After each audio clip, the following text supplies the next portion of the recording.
In this video, I'll be sharing design principles that help make your home look really luxurious and expensive.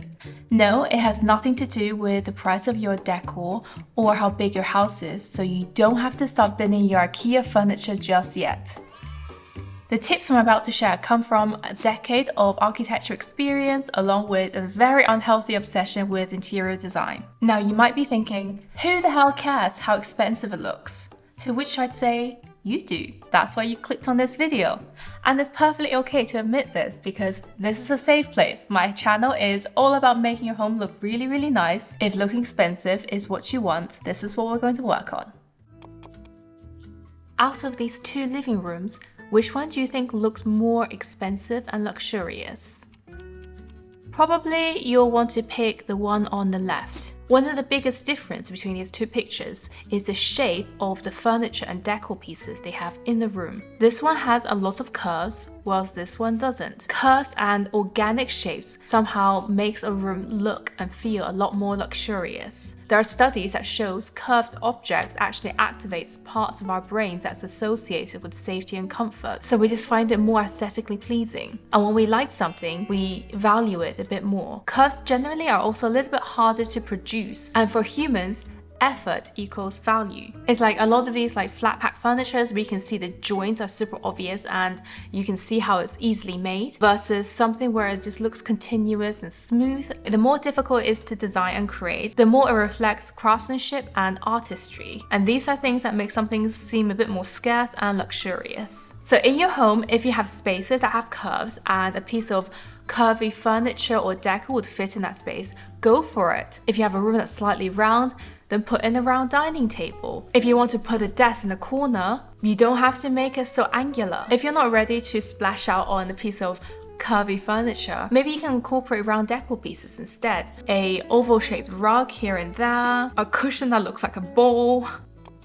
For a home that feels luxurious, expensive, and timeless, you'll want to focus on filling it with materials that age and patina beautifully and have been around for centuries. So these could be things like natural stone, metals that patina, lots of different types of wood, leather, plaster, or lime wash walls. They looked really good in the past, they look really good now, they'll look really good and pleasing to us way in the future too. Cheaper materials like laminate or plastic or vinyl don't age as well. They scruff, they crack, they need replacing, and high quality materials are the opposite. They look better over time, developing patina and character. We also value these materials because they're hard to get and difficult to imitate. These timeless, high quality materials also feel very different to the touch. They feel heavy. Weight feels expensive. When you compare the weight of a plastic cup versus a crystal cup, let's just pretend I have them in my hand right now, you know that you're going to enjoy using and touching the crystal one more because it's heavier, it looks prettier, and it's more difficult to make, it's harder to get, it's more valuable. And if you fill your home with objects like this, you know it's going to look and feel more luxurious. One of the reasons built-ins work so well is that they reduce visual clutter. When things are clean and uninterrupted, it makes your brain think the space is bigger than it is, and everything just looks a little bit cleaner and more sophisticated. Built-ins also scream bespoke craftsmanship. It screams scarcity and high effort. And as human beings, we value this so much. And that is something that seems really expensive to do, even if you secretly DIY the thing over 7 weekends and 50 trips to the hardware store. So if you do decide to invest in some built-ins for your home, don't skimp on scale. If you have wardrobes, run them along the entire wall, take them up all the way to the ceiling. I think one of the worst things you can do is just to have a tiny gap left over between the ceiling and your built-in cupboards because this looks accidental. Unless you live in a super old building and you have these beautiful architectural crown molding details that you shouldn't touch and you shouldn't hide. So floor to ceiling is your friend. Now you've done the hard work, don't skip on high quality hardware and nice finishes and materials. So don't even think about having plastic handles and fake wood knobs. Go for nice metallic finishes, marble knobs, nice brassy joints and hardware. To make a space look expensive, choose furniture that doubles as a sculpture. Not every piece needs to be a work of art because in the end, you don't live in a museum, you live in a home and you have to make it work, it has to be practical. But you can go for a couple of pieces that is not only functional but also super beautiful. So think of, a curvy chair, a geometric coffee table, or a lamp with organic flowing shapes. These designs draw attention because they are unexpected. Our brains naturally appreciate designs that break away from the ordinary. It just stands out and makes you go, I wonder what that is. That's pretty nice. Wow, must be expensive. Your family vacation isn't luxury decor. Art ties a room together with balance, harmony, and just enough mystery to keep things interesting. Photos, while meaningful to the owner, can be a little bit too personal. You can keep a couple of them around and have a lot of them in your bedroom and study, but in dining room and living room, maybe you shouldn't have too much of it. That's why, for example, if you go into an Airbnb, I think it always feels a bit uncomfortable when you see too many personal photos around. You feel like you're an intruder on someone else's space. If you have artwork that's a little bit more abstract or photos that's less private, the space feels a bit more open and a bit more universal.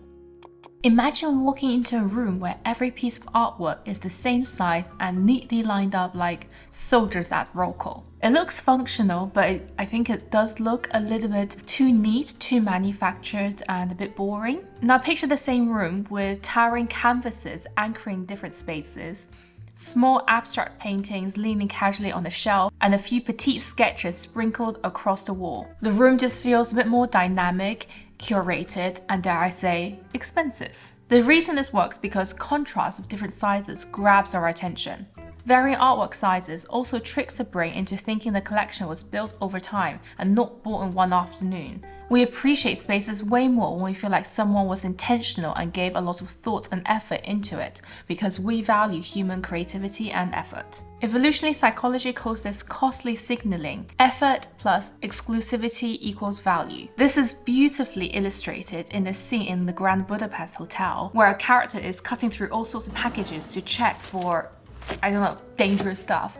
But he comes across this one piece of package and it's a beautifully made cake, and he hesitates and he just can't quite bring himself to cut through it because it's so beautifully and thoughtfully created. And this just shows how we're hardwired to value thoughtful, deliberate work. And the same principle applies to your home, your art collection. So make it vary in size, make it look intentional, and make it look curated. In your home, if you want to start populating your space with artwork of different sizes, a good way to start is just to go big with some statement pieces. Invest in a couple of oversized pieces to dominate key areas like above a sofa or on large expanse of empty wall in the living room. And then you can start adding in smaller pieces in other areas of your home to give it some contrast. You can also play with arrangements that are asymmetric and play with the composition before you settle on something that you think looks quite nice. And if you're creating a gallery of wall art in any parts of your home, to keep it looking expensive and chic, make sure to frame it, but resist the urge to get matching frames for everything, even though you think it might look quite neat. Mismatched frames make your display feel like a collection you've lovingly built over time and not something you panic bought at 10 p.m. This is exactly what professional designers do. They shop for pieces that fit the space and let the frames complement the art, rather than forcing everything into a one-size-fits-all solution. Have you ever noticed the homes you find in design magazines or boutique hotels? The furniture rarely matches and it doesn't look like it came from a single catalogue. Matching furniture sets, while convenient, does not inspire and can look quite boring. So don't be afraid in your home to pair modern furniture with old vintage pieces. Of course, there needs to be a balance. If everything you get is brand new and is matching, then it looks soulless. But if you get everything that's really old, then it looks like you're your grandma's and it feels a bit stuffy. So mix and match. The balance, I think, is kind of up to you. That's a personal judgment call. But the most important thing is not to fill a room with the same stuff from one product line.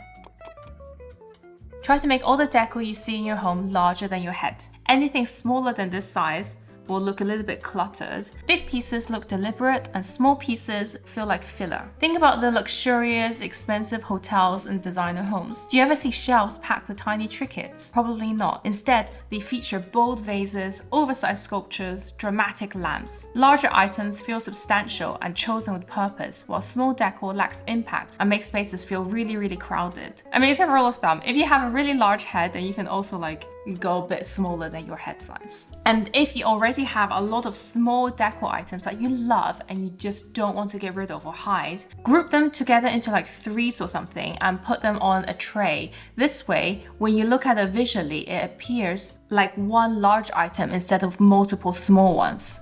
This is quite a neat trick to use if you want to reduce the visual clutter in your home, and expensive places are not cluttered. Leave your open shelves half empty. I think it's better to always look a little bit under-decorated than over-decorated. Negative space is a hallmark of luxury. Think about these luxurious shops or the Apple Store. They have so much display space and they display so few items, right? It's a big difference between these types of places and a flea market where every single trinket is on show and it's just crowding out all of the breathing room from the display. So when you want your space to feel more expensive, in terms of decor, less is always more. I mean, let's talk about the flea market example again. If you have a piece of furniture in a flea market crowded by everything else, it looks like junk. Take that same piece of furniture, put it in a museum surrounded by space, and immediately it becomes art. Very, very pricey art. So in your home, break your own heart, hide the stuff that you really like, but there's too much of. Look at your shelves. When you think they look empty enough, take off more items.